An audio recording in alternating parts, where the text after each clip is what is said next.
방역으로 힘을 다하고 있는 세계 모든 나라에 하나님께서 평화 주시기를 간절히 소원합니다. 다시 적을 만날 때라는 제목의 말씀입니다. 40여 년의 역사를 기록한 출애굽기서와 민수기서를 쭉 읽어보면서 놀라는 사실은 너무 많은 전쟁을 치르지는 않았다는 사실입니다.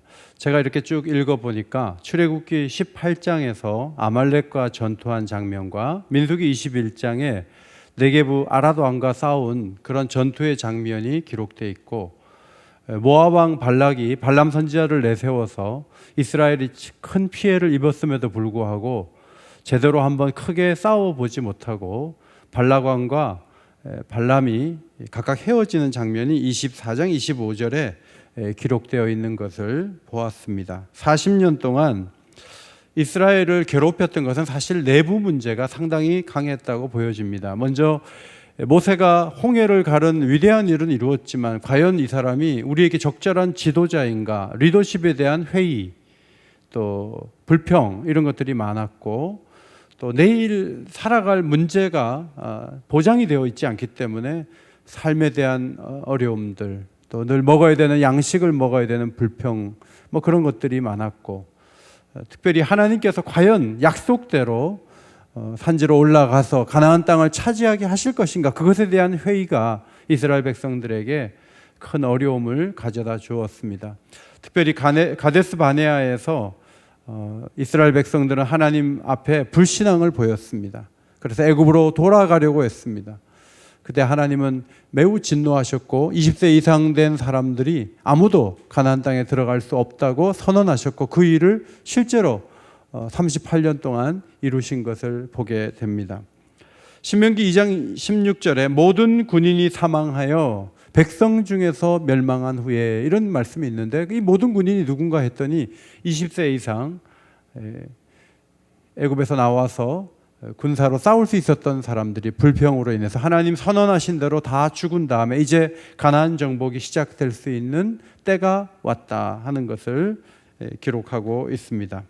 하나님은 요단 서쪽, 예루살렘에 있는 그 요단 서쪽을 정복하기 전에 요단 동쪽을 정복하게 하셨는데, 요단 동쪽 가운데도 남쪽에 헤스본 왕 시혼을 점령할 수 있도록, 그와 싸워서 이길 수 있도록 하나님은 이끌어 내셨습니다.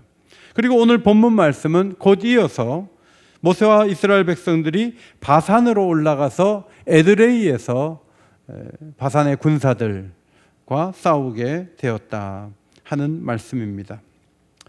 이미 군사들은 남쪽의 헤스본 왕 시온을 이겼기 때문에 북쪽에 있는 바산 왕 옥을 이기는 것은 어려운 문제가 아니라고 볼 수도 있지만, 연이어서 전쟁을 해야 한다는 부담이 있었던 것은 사실입니다. 저는 주일 설교를 마치고 월요일에 다시 또 새벽 설교를 하는 것이 부담이 될 때가 많습니다. 영어를 월요일 날 시험 본 학생이 화요일 날 곧바로 수학 시험을 본다면 얼마나 어렵겠습니까? 커쇼라는 선수가 공을 던지는데 하루도 안 돼서 또 등판한다는 것은 굉장히 무리가 되는 일이고, 미국같이 강국이라 할지라도 베트남전에 이어서 걸프전을 수행하는 것은 불가능한 일이죠.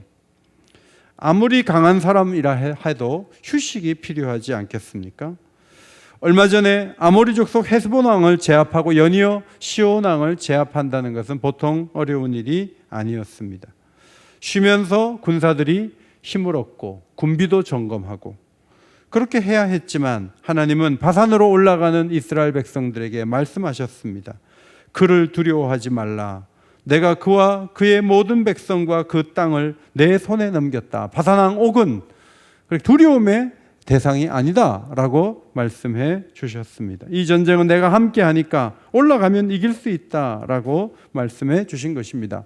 따라서 이스라엘 군사들이 얼마나 쉬었는가, 또 얼마나 다시 재충전이 되었는가, 그런 것은 두 번째였습니다. 우선 중요한 것은 하나님이 누구 손을 들어주시는가 하는 문제였습니다. 예수님이 이 세상에 오셔서 많은 이들이 주를 따랐지만, 많은 사람들은 또 주님 반대편에서 주님을 미워했고 주님을 가르치려 했습니다. 예수님은 그런 모습을 보시면서 상심하지 않고 이렇게 말씀하셨죠. 하나님께 속한 자는 하나님의 말씀을 듣나니 너희가 듣지 아니함은 하나님께 속하지 아니하였음이로다. 나는 그의 명령이 영생인 줄 아노라. 예수님께 중요한 것은 하나님께 속한 자인가 아닌가, 이것이 내 뜻에서 나온 것인가 아버지의 뜻인가, 예수님께는 그것만이 중요했습니다. 오늘 바사랑 옥가의 전쟁도 마찬가지입니다. 하나님이 허락하시고 승리하도록 이끄시는 전쟁이라면 얼마든지 이길 수 있는 것입니다. 승리를 이어가면서 한 번도 전쟁에서 패하지 않은 사람 한 사람이 성경에 있는데 그 사람은 다윗입니다. 다윗이 골리앗을 제압하면서부터 그의 노년에 이르기까지 전쟁을 해서 진 적이 없습니다. 그는 늘 싸울 때 하나님이 올라가라 그러면 싸웠고, 하나님이 허락하신 싸움이라면 언제든지 이길 수 있었습니다. 골리앗에게 믿음으로 선포하고 나가서 이긴 적이 있는데 이런 말을 건넸죠. 너는 칼과 창과 단창으로 내게 나아오거니와 나는 만군의 여호와의 이름 곧 내가 모욕하는 이스라엘 군대의 하나님의 이름으로 내게 나아가노라. 하나님이 함께 하시는 전쟁이면 이길 수 있다. 다윗은 그렇게 믿었던 것입니다. 성도 여러분, 사업을 시작합니까? 새로운 도전을 하십니까? 뭔가 여러분에게 부담스러운 일이 있습니까? 그런데 하나님께서 허락하신 일이라면 기꺼이 하십시오. 물론 그 일에도 어려움이 올 수 있지만, 그러나 하나님이 역사하시면 그 일은 될 것입니다. 1949년에 옥인교회가 개척되었습니다. 50년에 전쟁이 일어났습니다. 그러면 우리 생각에 53년이나 54년 전쟁이 끝난 다음에 우리 교회가 개척되었으면 어려움을 피했을 텐데 라고 생각하지만, 49년에 개척된 우리 옥인교회가 71년 동안 이곳에서 복음 사역을 이어오고 있는 것이 중요하지 않습니까? 복음의 숲교회도 한 1년 후에 개척했으면 더 좋았을 텐데 그런 생각을 할 수 있습니다. 그러나 여러분, 하나님이 시작해 하신 일이라면 언제 하든지 관계없습니다. 하나님이 도우시고 하나님이 어려움 속에서도 큰 일을 행하실 것이 분명하기 때문입니다. 어제도 결혼식이 있었습니다. 두 사람이 그냥 좋아서 자기 감정 때문에 가정을 이룬 그 기반 위에 쓴다면 그 가정은 위태롭기 그지없습니다. 그러나 그 가정을 세우신 분이 하나님이시고 두 사람을 돕는 배필로 서로 만나게 하셔서 사랑하게 하시고 가정을 세우신 분이 하나님이라면 두 사람이 조금 조화를 이루지 못하거나 고민이 있거나 어려움이 있어도 상관이 없습니다. 하나님이 도우실 것이고 두 사람이 하나님을 바라보는 신앙만 갖고 있다면 그 가정은 결코 무너지지 않기 때문입니다. 바산으로 올라갈 때 모세와 이스라엘 군대에게 중요했던 것은 하나님이 허락하신 전쟁인가 아닌가, 그게 중요하죠. 가데스 바네아에서 올라가서 싸워서 취하라 했지만 정탐꾼들의 잘못된 정보로 인해서 모두가 마음이 흔들려서 애굽으로 돌아가자, 장관을 세우고 돌아가자 이렇게 결의한 적이 있었습니다. 하나님은 20세 이상 다 죽어야 된다 이렇게 선포하시니까 겁이 나서 이제 올라가겠습니다 해서 올라가지 말라고 하는데도 올라갔죠. 하나님이 말씀하셨어요. 너희는 올라가지 말라, 싸우지도 말라. 내가 너희 중에 있지 아니하니 너희가 대적에게 패할까 하노라 말렸습니다. 그런데도 올라갔어요. 올라가지 말라 그랬는데 올라가서 결국은 패전하고 통곡의 소리가 들려오고 말았습니다. 이스라엘 백성들이 전쟁을 할 때 가장 중요한 것은 하나님이 싸우라고 하신 전쟁인가, 하나님이 승리를 보장하셨는가, 그 부분이었습니다. 하나님은 싸우러 올라가는 군사들에게 말씀하셨습니다. 내가 헤스본에 거주하던 아모리 족속의 왕 시온에게 행한 것 같이 그에게도 행할 것이니라. 요단 남쪽에서 이긴 것처럼 북쪽에 가서도 그렇게 싸우면 이길 수 있다라고 말씀하세요. 요단 동편에서 남북으로 2번 싸우죠. 그리고 서쪽으로 가서는 요단 동편에서 이겼던 것처럼 서편에서도 이길 수 있다. 경험이 축적되는 것을 볼 수가 있습니다. 남쪽에서처럼 싸우면 이길 수 있다 하는 거예요. 처음 가는 길은 어렵습니다. 처음 당한 어려움은 다 낯설고 힘이 듭니다. 그러나 여러분, 다시 동일한 일들을 만난다면 얼마든지 이길 수 있지 않겠습니까? 전에도 이겼는데 이번에도 이기면 된다, 이렇게 비슷한 경험이 축적되면서 자신감이 붙습니다. 하나님은 북쪽으로 올라갈 때 특별한 전략을 세우지 않으셨습니다. 헤스본 왕 시온에게 한 것처럼 바산 왕 오게에게도 그대로 하면 된다, 그때처럼 하면 된다라고 말씀해 주셨습니다. 이것이 바로 오늘 우리가 당한 어려움을 이겨내는 방법이에요. 그동안 많은 어려움과 싸웠고 우리는 이겨왔습니다. 하나님이 그때처럼 하면 된다라고 말씀하신다면 우리는 우리가 그 과거에 어려울 때 어떻게 이겼지? 라고 자문해 보면 우리가 기도해서 이겼거든요. 기도하고 하나님을 신뢰하고 담대하게 일어섰을 때 우리는 이길 수 있었습니다. 이번에도 마찬가지예요. 동일한 방식으로 이 어려움을 이길 수 있다고 봅니다. 옥인교회를 역사를 보면은 참 어려운 일이 많았어요. 교회가 세워지자마자 다음에 전쟁이 일어났죠. 보릿고개를 넘어야 했죠. 또 정든 사람들이 이민을 가거나 또 상처를 입어서 교회를 떠나거나 분열을 겪거나 수만 가지 어려움들이 교회에 계속 찾아왔습니다. 큰 사고를 당해서 성도들의 자녀 가운데 먼저 세상을 떠나는 사건들도 있었습니다. 교회만이 아니라 지금은 우리 성도들의 삶도 어렵기는 마찬가지입니다. 그런데 이것을 기억합시다. 완전히 낯선 어려움은 없다. 과거에 우리가 이겼던 그 방법대로 우리 앞으로 나가면 이길 수 있다. 이번에도 이길 수 있다. 이런 믿음을 가지고 나가야 하겠습니다. 코로나19라는 전염병과 치열하게 싸우고 있지만 진단시약을 어떻게 그렇게 빨리 만들어가지고 세계 가운데 호평을 받고 있습니까? 우리는 유럽에서 겪지 않았던 여러 가지 전염병, 중국과 가까이 있다 보니까 전염병에 시달렸습니다. 그래서 이런 부분에 노하우가 생겼고 여러 가지 어려움에 대비하는 시스템, 의약품 개발 이런 부분들이 유럽보다 더 발달되어 있었던 것이죠. 그래서 오늘 나름대로 자체 대처를 잘 하게 되었습니다. 하나님께서는 낯선 어려움을 당하는 우리에게 말씀하십니다. 그때처럼 이겨라. 그때처럼 싸워라. 어려움을 반복하다 보면 나중에 이번에도 이길 수 있다 이런 자신감이 붙지 않겠습니까? 아모리 족속의 왕 시온에게 행한 것 같이 바산 왕 옥에게도 그 군사에게도 행할지니라.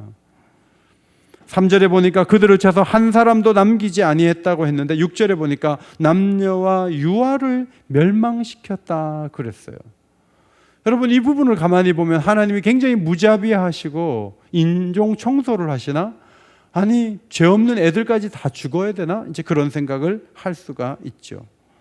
그러나 여러분 이 가나안 정복을 잘 보셔야 되는데 두 가지 의미가 있어요. 하나는 하나님 백성들에게 허락하셨던 그 땅을 찾아준다는 의미가 있어요. 그건 정복의 의미죠.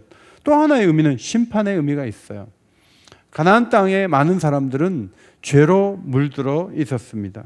오래전에 아브라함에게 하나님이 말씀하신 말씀이 있는데 창세기 15장 16절입니다. 내 자손은 4대 만에 이 땅으로 돌아오리니 이는 아모리 족속의 죄악이 아직 가득 차지 아니함이니라. 이 말씀은 무엇인가 하면 아모리 족속의 죄악이 가득 차면 올라와서 그들을 심판하라. 그런 의미의 말씀입니다. 도대체 아모리 족속 가나안에 있는 많은 사람들은 무슨 죄를 저질렀습니까? 신명기 18장 11절에 진언자나 신접자나 박수나 초혼자를 너희 가운데 용납하지 말라. 그들은 여호와께서 꺼리시며 가증히 여기시는 일을 그들의 신들에게 행하며 심지어 자기들의 자녀를 불살라 그들의 신들에게 드렸느니라. 가나안 족속은 몰렉이라는 신에게 자녀를 갖다 바쳤습니다. 그 뜨거운 신상에다가 그 아기를 집어 던졌어요. 그 아기들이 소리를 내고 울면서 죽어가는 일들이 가나안 곳곳에서 저질러졌습니다. 하나님은 그런 백성들에게 심판을 미루어다가 이제 심판을 시행하셨던 것입니다. 요단 동편 북쪽 바산 왕 옥이 통치하던 그 지역은 매우 비옥한 땅이었습니다. 야르묵강에서 헤르몬산까지 이 지역은 참나무가 울창하고 땅이 평평하고 가축을 먹이는데 아주 이상적인 곳이었습니다. 품종이 좋은 소, 바산의 암소, 그러면 그 지역의 특산물입니다. 그곳에서 양떼들은 어떤 지역보다도 토실토실하고 아주 좋은 모습을 하고 있었습니다. 미가서 선지자가 이런 기도를 했어요. 원하건대 주의 기업의 양떼를 먹이시되 그들을 옛날같이 바산과 길르앗에서 먹이시옵소서. 최고의 초지에서 양을 먹이는 모습을 생각하며 미가 선지자는 하나님 백성을 바산의 양떼처럼 먹여달라고 기도했던 적도 있습니다. 이 좋은 땅을 모세와 군사들이 그냥 쉽게 얻을 수 있었던 것은 아닙니다. 5절에 보니까 높은 성벽으로 둘러싸여 있고 문과 빗장이 견고한 그러한 성이었는데 그 성의 개수가 60개나 되었다고 했습니다. 특별히 그곳에 거주하던 사람들은 르바임족이었는데 에밈, 아낙 자손과 같이 르바임족도 거인족이었습니다. 그들과 싸울 때 이스라엘 군사들은 사실은 주눅이 들 수 있는 상황이었다는 말씀입니다. 사실 오래전에 가데스 바네아에서 낙심하고 뒤로 물러서려고 했던 이유도 비슷한 이유가 아니겠습니까? 신명기 1장 28절에 보니까 그때 백성들이 이렇게 말했죠. 그 백성은 우리보다 장대하며 그 성읍들은 크고 성곽은 하늘에 닿았으며 우리가 또 거기서 이 거인족 아낙 자손을 보았도다. 한쪽은 1m 60 정도밖에 안 되는데 그 안에 가보니까 막 2m 가까운 사람들이 살고 있다면 얼마나 겁이 났겠습니까? 르바임족, 바산에 사는 사람들도 마찬가지였습니다. 바산 지역의 성이 60개인데 모두 견고하고 탄탄한, 하나도 허술하지 않은 그런 성들이었습니다. 그들은 싸움에 대비하며 살았던 사람들입니다. 38년 전에 놀랐던 문제가 이번에도 사람들을 주눅들게 만들 수 있었지만 다음 세대는 또 다른 시각으로 저들을 보면서 믿음을 가지고 앞으로 나가서 자신들의 땅으로 만들었다고 했습니다. 60성읍 매우 많죠. 경기도에 28개의 도시가 있고 그리고 서울에 25개의 구가 있어요. 다 합해도 53개밖에 안 돼요. 그런데 이 모든 것들을 다 다니면서 하나하나 공략한다고 생각해 보십시오. 보통 문제가 아니죠. 저항이 있고 공격하는 것을 막으려는 사람들이 있는데 그런데 60개의 성을 다 점령했다. 충분히 이겼고 하나도 남김이 없이 빼앗았다 하는 것입니다. 하나님이 도와주셨기 때문에 가능했습니다. 교회가 하는 일을 크게 5가지로 나눕니다. 예배와 선교와 교제와 봉사와 교육입니다.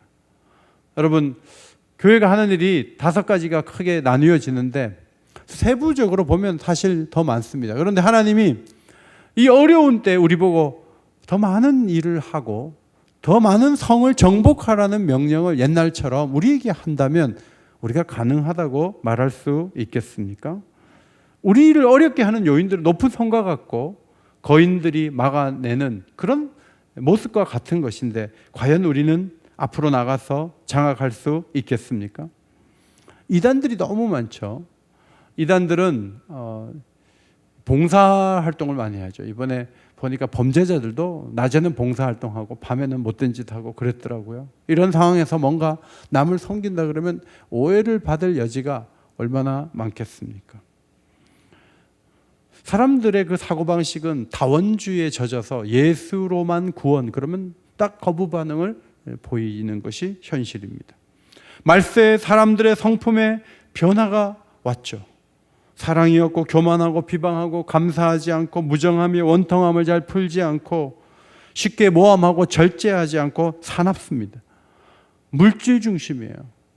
여러분 이 어려운 사태 속에서도 막 유망주들을 주식을 사 모으고 뭐 외환을 좀 손을 대서 돈을 벌려는 사람들 그 중심이 20대 30대라는 거예요. 영적인 관심은 도무지 없고 어쨌든 모든 상황에서 돈을 벌려고 하는 그 모습들 그들에게 뭔가를 심어준다는 것은 얼마나 어렵습니까? 그러나 여러분 그럼에도 불구하고 하나님이 60개의 성읍이다 점령하라 그러면 우리도 모세와 그 군사들처럼 앞으로 나가서 일해야 한다는 것이죠. 안 된다고 말하기보다는 얼마든지 이길 수 있다고 생각하며 도전하며 앞으로 나가라고 하나님 말씀은 우리에게 명하고 있습니다. 바울은 세상이 어렵다 해도 디모데에게 너는 말씀을 전파하라. 때를 얻든지 못 얻든지 항상 힘쓰라. 범사에 오래 참음과 가르침으로 경책하며 경계하며 권하라. 사람들은 귀가 가려워서 자기 사욕을 따를 스승을 많이 두지만 너는 모든 일에 신중하여 고난을 받으며 전도자의 일을 하며 내 직무를 다하라. 그렇게 말하면서 사도 바울은 주께서 나를 모든 악한 일에서 건져내시고 또 그의 천국에 들어가도록 구원하시리니 그에게 영광이 세세 무궁토록 있을지어다. 아멘 이라고 적었습니다. 어려울 때는 몸조심해야 된다. 오해 사지 않아야 된다. 소극적으로 살아라. 안전한 게 최고다. 이렇게 말하지 않았어요. 싸워야 된다.